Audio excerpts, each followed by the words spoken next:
what could be the biggest and, I believe, the best movie of the year. Critics are calling Moonlight a masterpiece, and our own Robin Roberts recently sat down with the stars and the director. Take a look.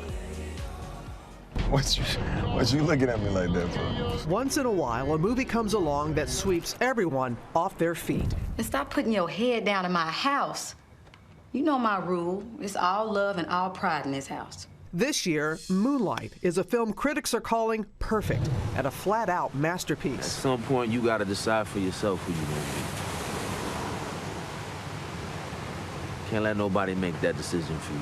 Told in 3 parts, it follows the story of Chiron, a young boy struggling with his sexual identity while growing up in a tough neighborhood in Liberty City, Florida, and with a mother fighting a drug addiction. What happened? Huh? What happened, Chiron? Why you didn't come home like you're supposed to? Director Barry Jenkins adapted the movie from a play written by Terrell McCraney. It's a very personal project for Jenkins, who also grew up in the same city as the main character, with a mother who also struggled with drugs. Naomi Harris plays Paula, Chiron's mom, and Mahershala Ali takes a break from House of Cards to play Juan, a drug dealer who Chiron looks up to. Challenging roles for both actors, who took on this film mindful of the stereotypes they wanted to defy. I'm your only. I had some reservations because I just think there are enough kind of stereotypes of women, and black women in particular, in film and in television, and I just wanted to make it my mission, in terms of the choices that I made with my career, to portray positive images of black women in particular. And I kind of drew the line at playing a crack addict, but when I spoke to Barry, he explained how personal the story was to him, and how it would be basically playing his mum, and I realized that he had a vested interest in ensuring that this character wasn't a stereotype and that she had her full humanity and her full complexity. What is the conversation that you all want people to have when they leave the theater after seeing this, Barry?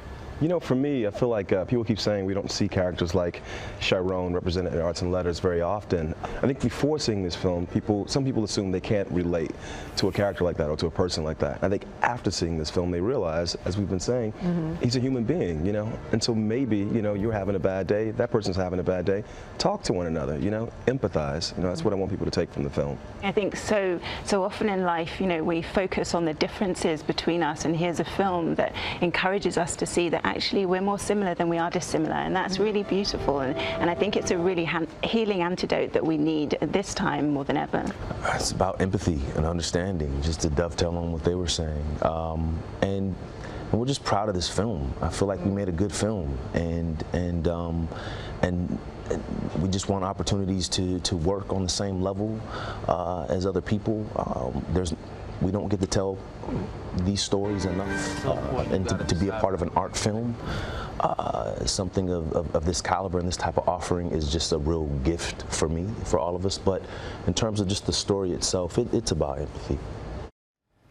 And I can't emphasize strongly enough how moving that movie is. Moonlight is in theaters right now, and I encourage you to go. And for Robin's full interview, you can head to her Facebook page.